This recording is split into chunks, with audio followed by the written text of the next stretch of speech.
You're locked into the Love Offering 94.5 FM. Your man RoJay holding it down for you. Love introducing you to new voices, new artists. Tonight is no different. Told you that I had a treat for you.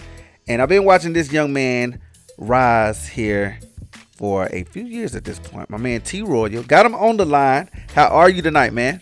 Yes, everything good, brother. How you doing? No complaints on my end, just making it do what it do. Now, I know you've been grinding for a few years at this point. I've seen you open up for several artists across the region, and I do want to know how you got your start in the music game. Man, honestly, I think I got started just like anybody else, just having that love for music at a young age and being around like people that, is on the same thing as you. Started in the music game when I was a little young, in the studio as a kid. I was rapping at first though, you know what I'm saying? But eventually it got boring to me and I stopped doing music in general. But I think a lot of people also have this case where it's like you try to run away from the music and it seemed like it chased you. So somehow music itself always came back and found me, came right around the corner. Now, you've been dropping singles and doing covers on your social media and just kind of getting the fans to gravitate towards your movement. What has been the most satisfying thing about the connection you're making with people through your music and getting these new fans? Man, just seeing the smiles I put on their face and being able to meet new people. Because I'm from Atlanta, man. I come from a place where it's like, even a household to where I didn't see a lot of things. I didn't get to go a lot of places. And even having my career and being able to meet people and see people and just see new things in general, I think that's the most satisfying thing to me, especially like when I go on tour and stuff like that, going to those different states and those different places, seeing different energy, different vibes, how different states get down. Like, say, like we go to Houston, those people, they really party. They love to dance. In Atlanta, they don't dance like that. You go up north, they even more of dancers. So I think that's my most satisfying thing when it comes to talking to these fans or even, in my career in general. And if I'm not mistaken, you write your own material, right? Yes, but I do love working with others as well. Yeah, I respect that. Now, what do you feel has been more challenging for you, being super vulnerable or being creative when it comes to your writing? Creative? No, it's probably being super vulnerable and relatable and at the same time.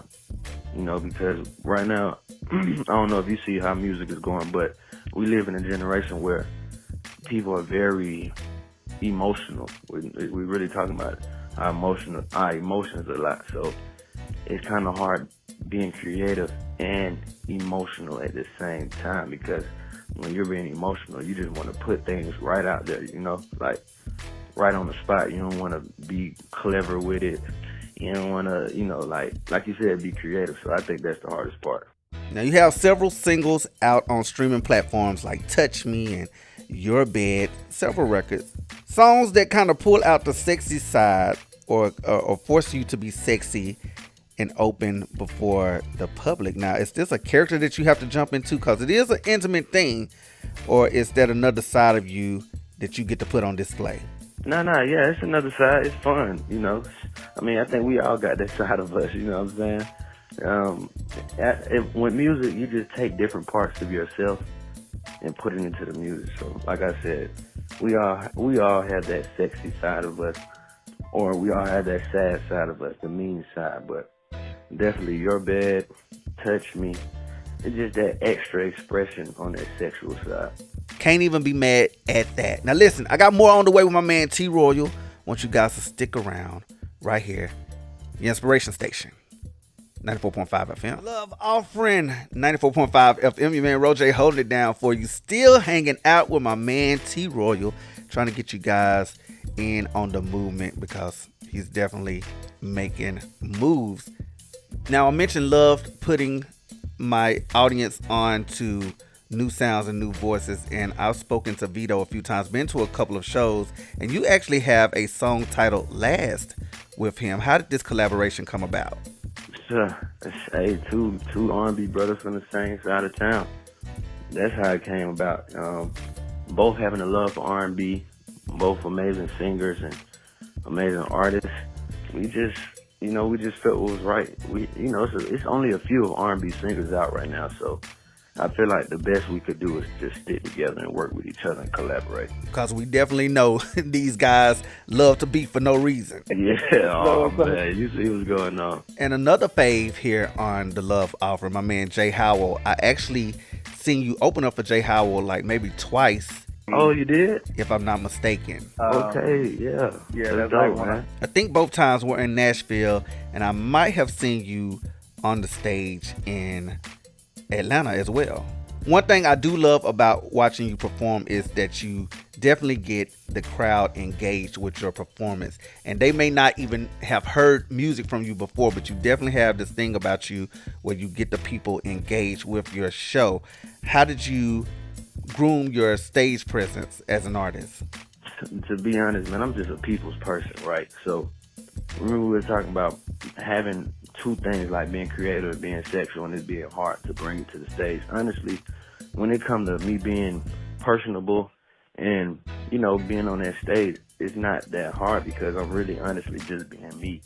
Like, I can crack jokes, I could be serious. I can see how other people feel, get your input. I'm just a very personable person. And, back then, I remember when I was doing those Jay Howell shows, that had to be probably a year or two ago.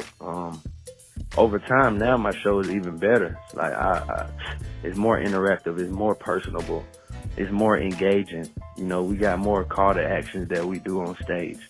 So, I mean, like I said, if that was 2 years ago and we talking about now as well, it's just the growth. It's over time. You grow into those things. It's not nothing that you force upon yourself. I mean, in the beginning, maybe, because I ain't gonna lie, I used to be a shy person. So sometimes you do have to go to those rehearsals and somebody train you to do certain things. But, if you don't want to do something, you're not going to do it. We have hard-headed people out here. But me, I'm not one of those people. If I learn something, I'm going to do it, and I'm going to try to hone in and make it me and make it better. So that's why we're here now. And I know you're working on a full project. You just have a few singles out right now. But when you kind of set out the blueprint for the album, like, how do you determine what stories you're going to want to tell to get your message across as an artist? Man, honestly, I feel like one of the reasons we don't have a single out is we're just trying to see what the people catch on to first. That's first and foremost. Also, when it comes to the project, we just want to make sure that it's quality, it sounds good, it feels good. It's something that the people accept, like I said previously. But when it comes to the project, we really haven't done too much thinking. We just know we want to drop it. Me, when I say we, I mean me and my team. I really don't have too many thoughts about the project right now. It's ironic, though. It's crazy you said that. Well, I know when it does come, it's going to be a labor of love. Because to be honest, not too many artists your age are giving us this vibe that you're giving us. I love the classy vibes. I love the vocals. I love the lane that you're kind of creating for yourself. And I just want you to know that it does not go unnoticed. And I appreciate that because, hey, like you said, I'm up and coming. I feel like I've been doing this for a few years now. And, I mean, on paper I probably have. But, how I'd be, say one day you get a hit and now you're officially the new artist. But when you put a lot of that work in, you're not a new artist. You're seasoned. You've been out here for a minute. So, saying that my work doesn't go unnoticed, I highly appreciate that. I appreciate you for real. Thank you. No problem at all. Now, let everybody know where they can follow you on social media just to keep up with what you have going on. Hey, man, it's your boy T. Roya. Y'all can follow me at 1T Royal on everything. At 1T Royal. Hey, we here. I appreciate you, my brother. Most definitely. With my man T Royal, I appreciate you locking in with the love offering tonight. Anything that I can do, I will do it. We'll be on the lookout for more from you for sure. So you guys be sure to follow my man, stream his music, and of course keep it locked right here because I'm going to keep you in the know as well. I got so much more on the way. Keep it locked right here, the Inspiration Station. Worship 94.5 FM.